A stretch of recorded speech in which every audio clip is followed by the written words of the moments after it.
guys, this is John Scarborough. You're gonna have to mind the wind. It's a little bit breezy out here. It might kind of affect the speaker on the camera just a little bit. It's having your fingers over top of the camera. But anyway, I wanted to talk a little bit about mineral troughs. This is one that I actually built a while back ago. A guy had me build, I think it was 3 or 4 of them, and in trade for it, he basically gave me all the material for me to build one for myself. This is a design, of course, it's a design from another company that actually builds them. So I just made one kind of similar for myself, a couple for him just to work out. And it's got a nice metal roof on it, and it's a big trough, and it really does keep the mineral safe, keeps it out of the weather, okay? But the problem with these mineral troughs is they're really, really heavy.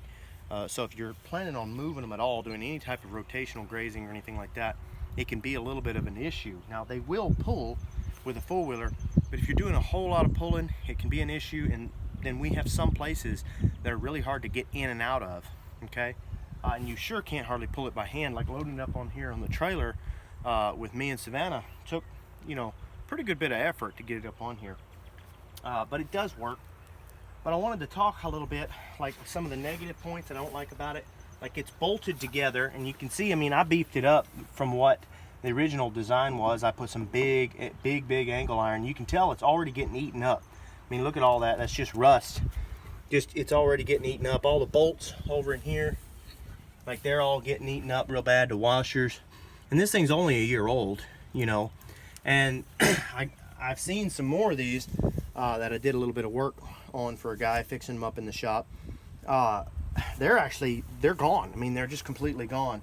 The wood holds up fairly good. It's just any exposure to metal is going to get just going to deteriorate. Like up here, these bolts up here, they're perfectly fine. You can tell there's no real deterioration. They'll probably last forever. And a lot of the screws, I've noticed, they'll last for quite a bit longer. They still will eventually rust out, okay? But it's because they're not quite as exposed to all that salt. But you can see, there's a lot of salt in all your minerals that you put in here. Okay, so there's a couple things I don't really like about this. There's a lot of things I do like about it. Mostly it's too heavy. So I've kind of come up with something else. I was watching a couple other videos, and I've seen a couple other things online that I really liked. Kind of come up with something of my own that I really like. So if you'll come over here, I'll show you what I did.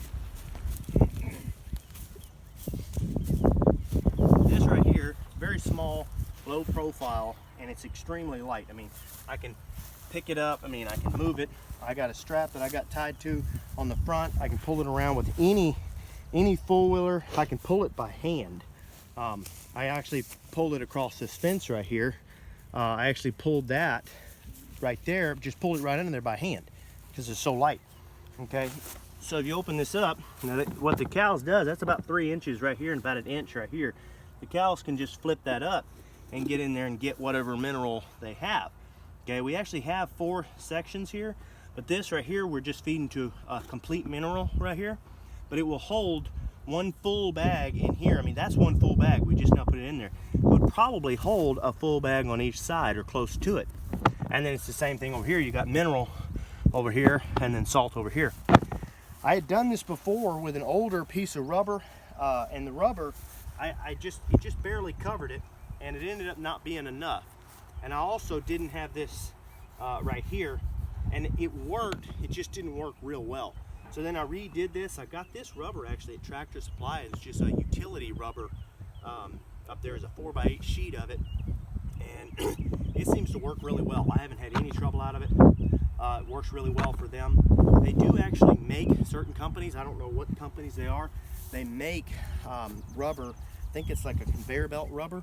They make really good stuff, and they say that if you're doing like sheep or goats or something like that, I've heard that you need some of that better rubber, thinner, because it is much lighter.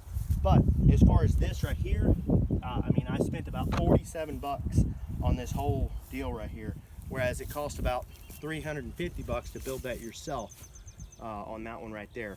And some of it was scrap material, so it probably cost more than that. So anyway, this is just an idea. Like I said, if you just want something stationary, that actually works really well, and you can hold quite a bit of mineral in it. Okay, but if you're kind of wanting to lean towards something that can move around, possibly even build it yourself and be really, really cheap, this works. I mean, it's phenomenal. I can't even say enough good stuff about it.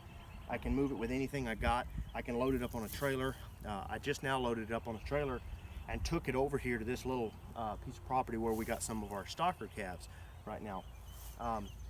So anyway, just kind of wanted to throw that video out here. This is just a little bit of an idea on mineral troughs. I'm thinking about making a couple more of them, just as easy ways to get around everywhere. So don't forget to subscribe and like this video, guys. Thanks.